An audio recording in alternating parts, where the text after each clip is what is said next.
Good morning, and welcome to Redeemer Lutheran Church. I'm Pastor Gary Lodeholt. Today, as we continue talking about prophets you probably never noticed, actually, I changed the title. It's prophets you should know about. We come to the one on this list that might have grazed your consciousness a time or two in the past, not so much for him, but for the tawdry scandal he addresses. And I'm sure the scandal caught your attention, but perhaps Nathan's role did not.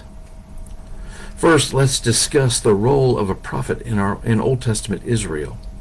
You see, initially there was no need for a prophet, and instead what they had were judges. If the people fell away from God, God would raise up an enemy to oppress them, and then people would cry out to God for help. God would then raise up a deliverer called a judge that would restore the people, and all would be well until the people fell away from God again. What is different about that is that the people had a direct connection to God. God was their ruler, their king in all of life. But then we come to Samuel, the last judge. And during the time of Samuel, the people begged for a king like all the other nations had. Eventually, God told Samuel to give them one, which then changed Samuel's role. Now, he was no longer the mediator between God and the people. That was the king's job. The king was supposed to lead the people in following God. So while Samuel was the last judge, he also then became the first prophet. As a prophet, it was Samuel's job to advise and guide the king in following God. Well, you likely know that the first king was Saul, and that didn't really work out so well. And then the second king was David, a man after God's own heart. But David wasn't perfect. One day while his army was off at war, David was walking around his palace, and from his window he saw a woman bathing on the roof of her house and was consumed with desire for her.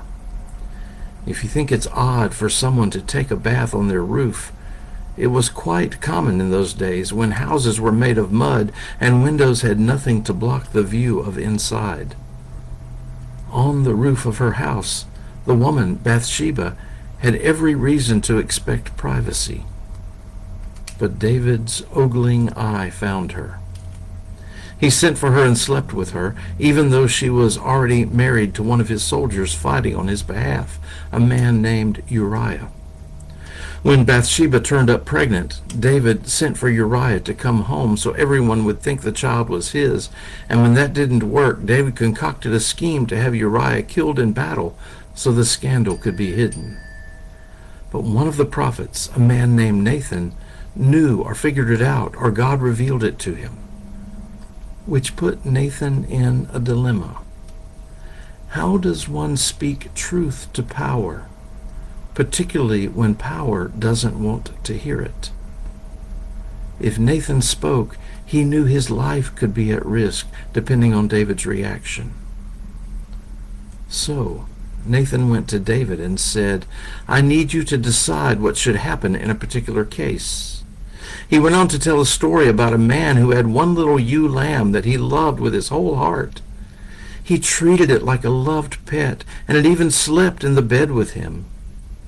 Meanwhile, a neighbor, a rich man with many herds and flocks, had a guest come to his house, and the rich man killed and served the little ewe lamb for his guest.